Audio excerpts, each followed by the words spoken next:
தேவனுடைய மக்களுடன் உறவு வாரம் 1 உடன்படிக்கையின் உறவுகள் கிடைமட்டமானவர்களும் கூட. ஒரு புதிய வாரத்தின் துவக்கத்தில் உங்களுடன் மீண்டும் இருப்பதும், வாழ்க்கை எனக்கு கற்றுத்தந்த உண்மைகளை என்னுடைய வாழ்க்கையில் செய்தது போலவே உங்கள் வாழ்க்கையில் வெற்றிக்கும் தோல்விக்கும் இடையில் வித்தியாசத்தை ஏற்படுத்தக்கூடிய உண்மைகளை பகிர்ந்து கொள்வது நல்லது. கடந்த வாரம் எனது பேச்சுகளில் நான் தனிப்பட்ட உறவுகளை கையாண்டேன். சிலுவையின் 2 சட்டங்களைப் போல இவை 2 திசைகளில் இருப்பதாக நான் விளக்கினேன். செங்குத்து கட்டை தேவனுடனான நமது தனிப்பட்ட உறவை குறிக்கிறது. கிடைமட்ட கட்டை நம் சக மனிதருடனான நமது உறவை குறிக்கிறது. தேவனுடன் நீடித்த மற்றும் நிரந்தரமான உறவை கட்டி எழுப்ப ஒரே அடித்தளம் உடன்படிக்கையின் அர்ப்பணிப்பு என்ற அடித்தளம் என்பதை கடந்த வாரம் நான் விளக்கினேன். ஒரு நபர் தேவனுக்கு அத்தகைய அர்ப்பணிப்பை செய்யும் பொழுது அது தேவனுடனான ஆழமான, நெருக்கமான, தனிப்பட்ட உறவுக்கான வழியை திறக்கிறது. இது இயற்கையான உலகில் திருமண உடன்படிக்கை ஒரு ஆணுக்கும் ஒரு பெண்ணுக்கும் உருவாக்கும் உறவுக்கு ஒத்ததாக ஆவிக்குரிய உலகில் இது உள்ளது. தேவனுடனான இந்த உறவு செங்குத்து தளத்தில் உள்ளது.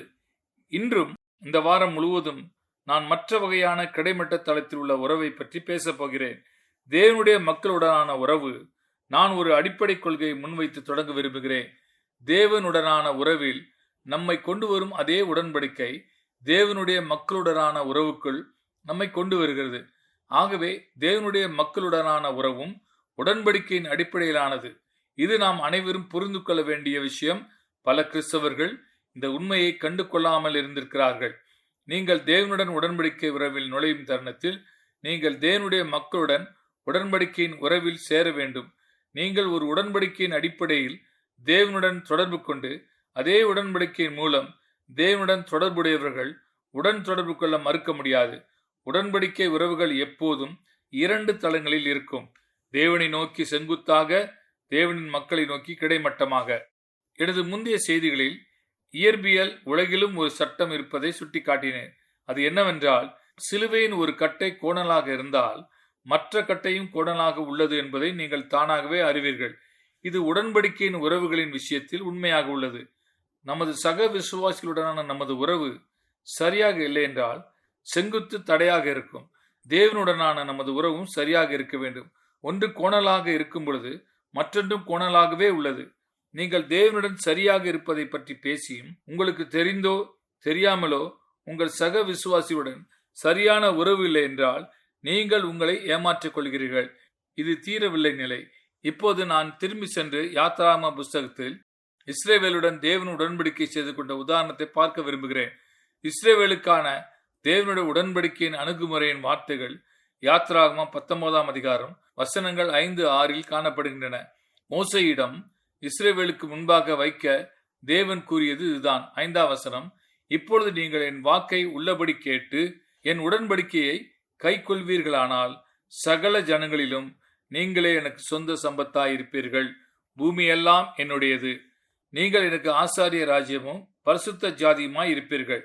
தேவன் இங்கு இஸ்ரவேலுக்கு வழங்கிய புதிய உறவு அவருடைய உடன்படிக்கையை கடைபிடிப்பதை அடிப்படையாக கொண்டது. மற்ற எல்லா நாடுகளிலிருந்தும் அவர்களை வேறுபடுத்தி காட்டிய உடன்படிக்கை தான் தேவனுடனான இந்த தனித்துவ உறவுக்குள் அவர்களை கொண்டு வந்தது. குறிப்பாக தேவன் தம் உடன்படிக்கையை ஏற்படுத்தும் முன் இஸ்ரவேலை பரிசுத்தம் என்று கூறுவதற்கு ஏதுவாக எதுவும் இல்லை என்பதை புரிந்து கொள்வது முக்கியம். அவர்களை பரிசுத்தமாக்கியது அவருடைய உடன்படிக்கை தான். தேவனுடனான உடன்படிக்கை உறவு மட்டுமே ஒரு மனிதனையோ அல்லது மக்களையோ பரிசுத்தமாக்கும் ஒரே காரியம். அதன் பிறகு பழைய ஏற்பாட்டின் மொழியில் கவனமாக வேறுபாடு பராமரிக்கப்படுகிறது. இஸ்ரவேல் மக்கள் என்று அழைக்கப்படுகிறார்கள். மற்ற அனைத்து இனக்குழுக்களும் தேசங்கள் என்று அழைக்கப்படுகின்றன.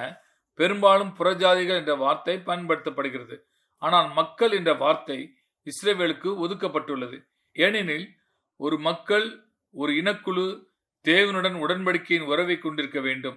அதுதான் ஒரு மக்களை வெறும் தேசத்திலிருந்து வேறுபடுத்துகிறது. இப்போது தேவன் இஸ்ரவேலுடன் இந்த உடன்படிக்கை உறவுக்குள் நுழைந்தவுடன் ஒரு உடன்படிக்கையின் மக்கள் என்பதில் உறுப்பினர்களாக அவர்கள் எவ்வாறு ஒருவருக்கொருவர் தொடர்பு கொள்ள வேண்டும் என்பதை பின்வரும் அத்தியாயங்களிலே அவர் உடனடியாக அவர்களுக்கு விவரித்தார். வேறு வார்த்தைகளில் கூறுவதானால், இந்த உறவு தேவனுடன் வெறுமனே செங்குத்தாக இல்லை, ஆனால் அது தேவனுடன் அதே உடன்படிக்கையில் இருந்த சக இஸ்ரவேலருடன் கிடைமட்டமாக இருந்தது. புதிய ஏற்பாட்டில் 1 பேதுரு 2 அதிகாரத்தின் 9-10 வசனங்களிலே பேதுரு இயேசு கிறிஸ்துவின் விசுவாசிகளிடம் பேசுகிறார்.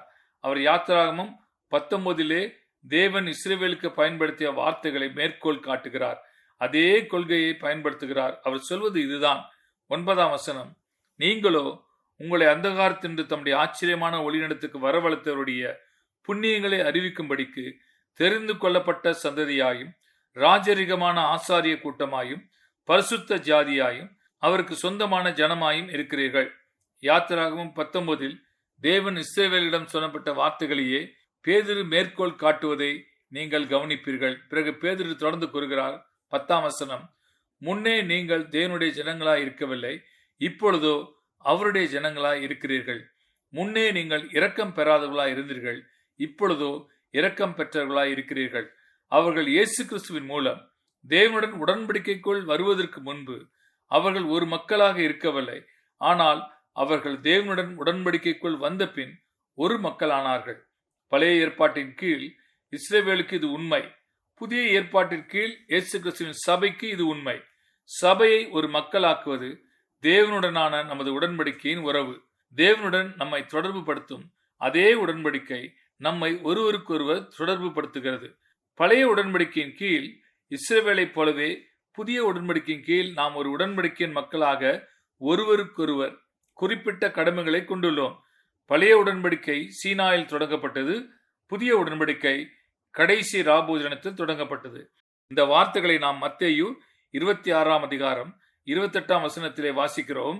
இயேசு தம்முடைய சீடர்களுக்கு கடைசி ராபோஜனத்தின் முடிவில் கோப்பையை வழங்கும் பொழுது அவர்களிடம் கூறினார். 28 வசனம், இது பாவ மன்னிப்பு உண்டாகும்படி அநேகருக்காக சிந்தப்படுகிற புதிய உடன்படிக்கைக்குரிய என்னுடைய இரத்தமாய் இருக்கிறது.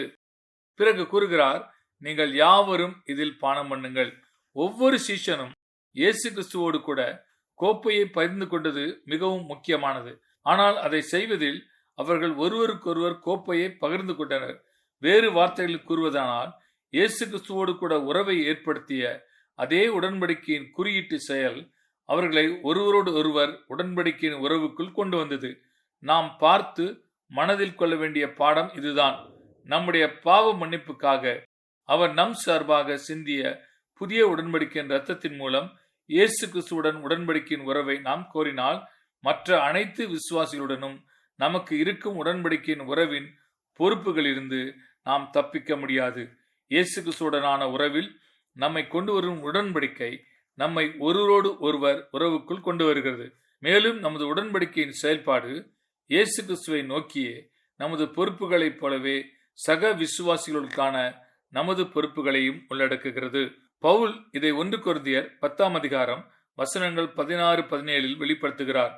அங்கு அவர் ராபோஜனம் அல்லது கர்த்தருடைய பந்தி அல்லது நற்கருணையின் ஒழுங்குமுறை பற்றி பேசுகையில் அவர் கூறுகிறார். 16 வசனம், நாம் ஆசீர்வதிக்கிற ஆசீர்வாதத்தின் பாத்திரம் கிறிஸ்துவனுடைய இரத்தத்தின் ஐக்கியமாய் இருக்கிறதல்லவா? நாம் பிற்கிற அப்பம் கிறிஸ்துவனுடைய சரீரத்தின் ஐக்கியமாய் இருக்கிறதல்லவா? அந்த ஒரே அப்பத்தில் நாம் எல்லாரும் பங்கு பெறுகிறபடியால் அநேகரான நாம் ஒரே அப்பமும் ஒரே சரீரமாய் இருக்கிறோம். ஐக்கியம் மற்றும் ஒரே ஆகிய வார்த்தைகளுக்கு முக்கியத்துவம் கொடுப்பதை நீங்கள் கவனிப்பீர்கள். இயேசு கிறிஸ்துவின் இரத்தமாகிய அந்த கோப்பையில் நீங்கள் பங்கு கொண்டால் அந்த கோப்பையில் பங்கு பெறும் மற்ற அனைவருடனும் நீங்கள் பங்கு பெறுவீர்கள் என்று பவுல் கூறுகிறார். நாம் அனைவரும் ஒரே உடலின் உறுப்புகள் என்ற உறவுக்குள் கொண்டு வரப்பட்டுள்ளோம். இன்று பல கிறிஸ்தவர்கள் அதை கண்டு கொள்ளாமல் குருடர்களாய் இருப்பதால் அந்த குறிப்பை நான் பதிவு செய்ய விரும்புகிறேன். உங்களை இயேசு கிறிஸ்துவோடு கூட உறவாட வைக்கும் அதே நியமம் இயேசு கிறிஸ்துவை நம்புகிற அனைவருடனும் உங்களை உறவில் கொண்டு வருகிறது. நீங்கள் இயேசு கிறிஸ்துவுடனான உறவை கோரி சக விசுவாசிகளுடனான உறவை மறுக்க முடியாது. கடந்த வாரம் எனது செய்திகளில் தேவனுடனான உறவை பற்றி பார்த்தோம். அந்த உடன்படிக்கை நம்மை தேவனோடு ஐக்கியப்படுத்துகிறது. நான் இப்போது சொல்வது என்னவென்றால், உடன்படிக்கை நம்மையும் தேவனுடைய மக்களுடன் ஐக்கியப்படுத்துகிறது. உடன்படிக்கையின் இறுதி நோக்கம் ஒன்றிணைதல் ஆகும். இதற்கு 2 பக்கங்கள் உள்ளன. முதலாவது, உடன்படிக்கை இல்லாமல் உண்மையான ஒற்றுமை நாம் கொண்டிருக்க முடியாது. இன்று உலகில் நடக்கும் நிகழ்வுகள் இதற்கு ஒரு வர்ணனை என்று நினைக்கிறேன். மனுஷர் பல பகுதியில் ஒற்றுமை மற்றும் ஒன்றிணைதல் பற்றி பேசுகிறார்கள். ஆனால் காரியத்தின் உண்மை என்னவென்றால், உடன்படிக்கை இல்லாமல் உண்மையான ஒற்றுமை இல்லை. அமெரிக்காவின் வரலாற்றில் மிகவும் சுவாரஸ்யமான ஒரு வர்ணனை உண்டு. அது என்னவென்றால், யுனைடெட் ஸ்டேட்ஸின் அல்லது ஐக்கிய நாடுகள் என்பதற்கான எபிரேய பெயர் அட்ஸோட் ஹப்ரீட் என்பதாகும். அதற்கு உடன்படிக்கை நாடுகள் என்று அர்த்தமாகும். இந்த பெயர் அமெரிக்க ஐக்கிய நாடுகள் தேசிய அளவில் ஒரு உடன்படிக்கையின் அடிப்படையில் நிறுவப்பட்டது என்பதையும், அந்த உடன்படிக்கை உருவாக்கப்பட்ட வரலாற்றுக்கு நீங்கள் திரும்பி சென்றால், அந்த உடன்படிக்கையை உருவாக்குவதற்கான முதல் காரணம் நிறைவான ஒற்றுமையை அடைவதே என்பதும் சுவாரஸ்யமானது. எனவே அமெரிக்க வரலாற்றில் கூட இந்த உண்மை வெளிப்படுவதை காண்கிறோம். நீங்கள் ஒன்றுபட விரும்பினால் அது உடன்படிக்கை மூலம் இருக்க வேண்டும். நீடித்திருக்கும் ஒற்றுமைக்கு வேறு எந்த அடிப்படையும் இல்லை. ஆனால் நாணயத்தின் மறுபக்கம் இதுதான். நீங்கள் உடன்படிக்கையில் இருந்தால் நீங்கள் ஒற்றுமையாக இருக்க வேண்டும். நீங்கள் உடன்படிக்கை உறவை பற்றி பேசியும் உங்கள் சக விசுவாசிகளுடன் ஒன்றிணைவதில் அதன் தாக்கங்களை மறுத்தால் உங்களை நீங்களே ஏமாற்றிக் கொள்கிறீர்கள். நான் இதை இவ்வாறாக சுருக்கமாக கூறுகிறேன். எப்போதுமே உடன்படிக்கையின் விளைவு ஒற்றுமை. நான் அளித்த செய்திகளில் தேவனுக்கும் விசுவாசிகளுக்கும் இடையே, கணவன் மனைவிக்கும் இடையே, தேவனின் மக்கள் மத்தியில் என 3 உறவுகளை அதை பார்த்தோம். எல்லா இடங்களிலும் உடன்படிக்கை உள்ளது. அது செயல்பட்டால் அதன் விளைவு ஒன்றிணைதல் ஆகும். ஆமென்.